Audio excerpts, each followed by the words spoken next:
الحمد للہ رب العالمین والصلاة والسلام علی سید الانبیاء والمرسلین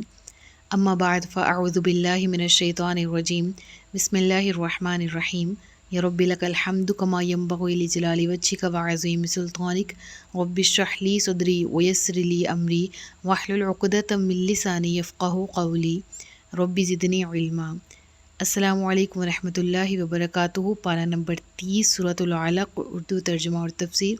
گزشتہ سبق میں ہم نے اس کا ابتدائی تعارف دیکھ لیا تھا۔ آج کے لیکچر میں آیت نمبر 1 سے آغاز کیا جا رہا ہے، اور آیت نمبر 1 میں ہم شان نزول اب ڈسکس نہیں کریں گے، کیونکہ اس سے پہلے لیکچر میں ہم نے شان نزول کو مختلف اعتبار سے دیکھ بھی لیا، اور اس سورہ کے نزول کے جو 2 ادوار ہیں دونوں کو ڈسکس بھی کر لیا۔ لہٰذا آج آیت نمبر 1 سے ڈائریکٹ اس آیت کی تفسیر کی طرف چلتے ہیں، جس میں اللہ رب العزت ارشاد فرماتا ہے اقرأ بسم ربک الذی خلق، اپنے رب کے نام سے پڑھو جس نے پیدا کیا۔ حضرت جبرائیل امین نے جب یہ الفاظ رسول اللہ صلی اللہ علیہ وآلہ وسلم کو بولے، اور یقیناً یہ وحی کی ایک صورت تھی، حضرت جبرائیل امین کا پیغام ربانی اللہ کے نبی کو پہنچانا، اور یہ this was a very first time کہ رسول اللہ صلی اللہ علیہ وآلہ وسلم وحی کی یہ صورت دیکھ رہے ہیں۔ تو اس آیت کے اندر بہت زیادہ ڈیپتھ ہے، جس کو ہم مختلف معنوں کے اعتبار سے مختلف ڈائمینشنز میں دیکھ سکتے ہیں۔ پہلے تو یہ کہ جب آپ نے کہا پڑھ، ساتھ ہی ذکر کیا اپنے رب کے نام سے، اس کو ریلیٹ کریں حضرت عائشہ صدیقہ رضی اللہ تعالی عنہ کی اس روایت کے ساتھ کہ جس میں آپ فرماتی ہیں کہ رسول اللہ صلی اللہ علیہ وآلہ وسلم جب وحی کا دور شروع ہونے والا تھا، قریب اس سے پہلے غار ہیرا میں تشریف لے جاتے تھے، کئی دن وہاں پر قیام کرتے تھے، وہاں سٹے کرتے تھے اور غور و تفکر کرتے تھے۔ اس کے لیے آپ نے تحنث کا لفظ استعمال کیا، کیونکہ عبادت کی کوئی خاص صورت مقرر نہیں تھی۔ اب اس روایت کے ساتھ جوڑیے تو یہ بات ثابت ہوتی ہے کہ جبرائیل امین نے کہا کہ اپنے رب کا نام لے کر پڑھو۔ اس کو دوسرے الفاظ بھی کہہ سکتے ہیں کہ بسم اللہ کہو۔ تو یہ اس بات کی دلیل ہے کہ رسول اللہ صلی اللہ علیہ وآلہ وسلم پہلی وحی کے آنے سے پہلے بھی صرف اور صرف اللہ رب العالمین کو اپنا رب جانتے اور مانتے تھے۔ اس وحی کے اندر کے الفاظ اس بات کی دلیل ہیں کہ جب آپ کو پہلی وحی نازل ہوئی تو فرمایا گیا اپنے رب کے نام سے، اور پھر اس کے بعد رب العالمین کے بارے میں الذی خلق، اس کا بہترین تعارف جو سب سے پہلے ذکر ہوا وہ یہ ہوا the one who is the creator of all the things۔ پہلے مطلقاً ذکر ہوا، یعنی وہ رب جس نے پیدا کیا، یہ نہیں کہا گیا کہ کس کو پیدا کیا۔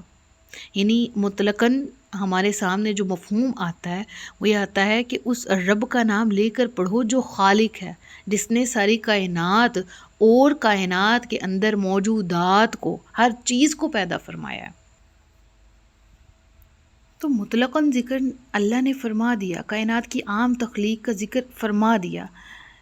اب یہاں سے اگلی آیت میں خاص طور پر انسان کی تخلیق کا ذکر ہوا، اور رب العالمین فرماتا ہے خلق الانسان من علق، انسان کو خون کے لوتھڑے سے بنایا۔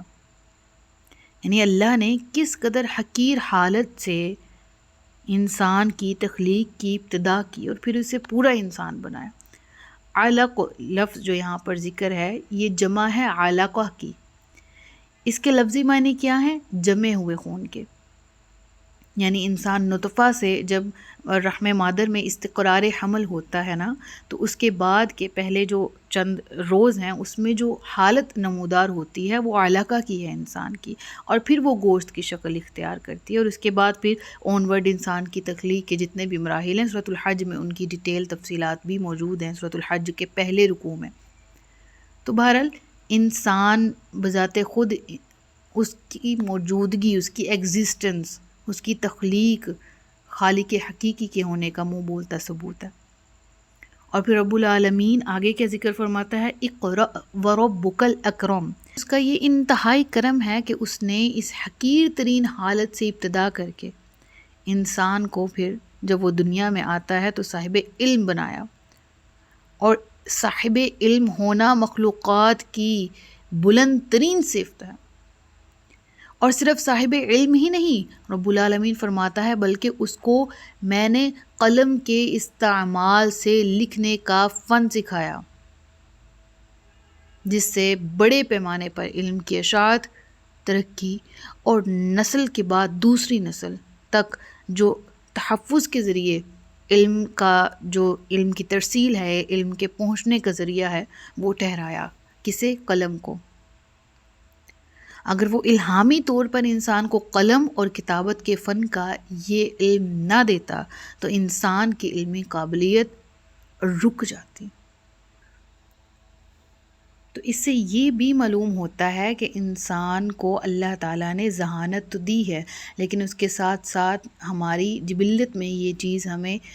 کہہ لیں کہ گفٹ کر دی گئی ہے کہ صرف ذہانت پر ہی بھروسہ نہیں رکھنا بلکہ لکھ بھی لیا کریں۔ تو ہمیں اپنے معاملات کو نوٹ ڈاؤن کر دینا چاہیے، چاہے وہ ہمارے حساب کتاب کے معاملات ہیں، روزمرہ ڈیلی لائف روٹین میں ہمارے کچھ بھی معاملات ہوتے ہیں، کچھ اہم کی پوائنٹس ہیں، کچھ یادیں ہیں، یا کچھ ایسے نکات جو کہ ہم اپنے اساتذہ سے سن رہے ہوتے ہیں، تو ان کو لکھ لیا کریں تاکہ وہ فیوچر میں کام آ سکے۔ تو اللہ رب العالمین آگے کیا فرماتا ہے؟ علم الانسان ما لم یعلم، انسان کو وہ سکھایا جو وہ نہ جانتا تھا۔ یعنی انسان اصل میں بالکل بے علم تھا نا، اسے جو کچھ بھی علم حاصل ہوا ہے اللہ کے دینے سے حاصل ہوا ہے۔ اللہ نے جس مرحلے پر انسان کے لیے علم کے جو دروازے کھولنے چاہے وہ اس پر کھلتے چلے گئے، جیسے کہ ابھی میں نے یہاں پر تھوڑی سی بحث بھی کی ہے اس حوالے سے کہ جس طرح پہلے دور میں قلم تھا، قلم کی مختلف نوعیت تھی، کبھی وہ فیڈرز سے بنایا جاتا تھا، کبھی وہ درختوں کی لکڑی کو تراش کر، اور آج کے دور میں قلم کے مختلف فارمز ہیں، پلاسٹک ہے، لوہا ہے، سٹیل ہے، سیم لائک دیٹ کہ درخت سے بھی ابھی تراش کے بنائے جاتے ہیں، لیڈ پینسلز ہیں۔ اس کے علاوہ سافٹ فارمز جس کا میں نے ابھی ذکر کیا کہ جس طرح ہمارے نوٹ پیڈز ہیں، لیپ ٹاپس میں ہوتے ہیں، موبائلز میں ہوتے ہیں، تو مزید جتنی بھی جدت ہے کہہ لیں اس میں، تو یہ relevant to writing each and everything should be concluded in this verse, ٹھیک ہے۔ تو اگر اس چیز کو ہم اگلی آیت کے ساتھ یعنی یہ والی آیت نمبر 5 کے ساتھ ریلیٹ کریں تو ہم سمجھ سکتے ہیں کہ علم اللہ سکھانے والا ہے، تو معاملات میں جتنی جدت اور تیزی اور جتنی ترقی کی راہیں ہمارے سامنے کھل رہی ہیں، یہ بھی اللہ ہی کے کرم، اللہ ہی کے لطف و کرم، اس کی عطا، اس کی دین کی وجہ سے ہی ہیں۔ کیونکہ رب العالمین آیت الکرسی میں کیا فرما رہا ہے؟ وَلَا يُحِيطُونَ بِشَيْءٍ مِّنْ عِلْمِهِ إِلَّا بِمَا شَاءَ، اور لوگ اس کے علم میں سے کسی چیز کا احاطہ نہیں کر سکتے سوائے اس کے جو وہ خود چاہے۔ تو جن جن چیزوں کو بھی انسان اپنی آج کے دور میں علمی قابلیت سمجھتا ہے، ترقی سمجھتا ہے، در حقیقت وہ اس کی علمی قابلیت یا ترقی نہیں ہے، بلکہ the things that he or she didn't know، لیکن اللہ رب العالمین نے اپنے کرم سے، اپنی حکمت سے جس کو جتنا چاہا کہ وہ حاصل کر پائے اس کو دیا۔ اور انفارچونیٹلی اس آیت کی روشنی سے میں دور حاضر کے مسلمانوں کو اور ان کی جو کاوشیں ہیں ان کو تھوڑا سا ڈسکس کرنا چاہوں گی کہ نو ڈاؤٹ علم موجود ہے، علم کے ذخیرے بھرے پڑے ہیں، نو ڈاؤٹ یہ سارا کچھ، لیکن ہم نے جو عملی میدان ہے اور جو سائنسی میدان ہے، یا اس کو کہہ لیں کہ جسے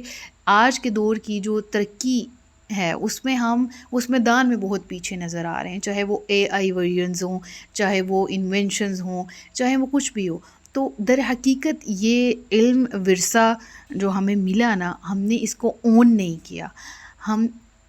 اللہ نے انسان کا ذکر فرمایا نا، تو دیکھیں وہ بھی انسان ہی ہیں جو آج پھر وہ کہاں سے کہاں پہنچے ہوئے ہیں ترقی کر کے۔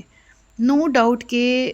ہم اگر ریلیجیسلی دیکھیں تو ہم کہیں گے وہ یہود ہیں، وہ نصارہ ہیں، وہ بخشے نہیں جائیں گے، وہ جنت میں نہیں جائیں گے، لیکن دنیا کو اللہ نے کہا انسان تم ایکسپلور کرو، تو ہم کیوں پیچھے رہ گئے بینگ مسلمز؟ حالانکہ قرآن پڑھنے والے ہم ہیں، بلیورز ہم ہیں، ایکسپلور ہم نے کرنا تھا، ماننا ہم نے تھا، اللہ کا تعارف ہم نے دینا تھا۔ تو پھر وہ جو انوینشنز کرتے ہیں، وہ جو چیز ایکسپلور کرتے ہیں، پھر اس کو اپنا رنگ دیتے ہیں، اس میں خالق کی نفی بھی ہو جاتی ہے، کہیں نہ کہیں مذہب بھی متاثر ہوتا ہے، وہ مذہب کے خلاف باقاعدہ پروپیگنڈاز کرتے ہیں وغیرہ وغیرہ، اور ہمیں ان کا جواب دینا تو دور کی بات ہے، ہمیں بیسیکلی وہ انوینشنز جس لیول کی ہوتی ہیں ہمیں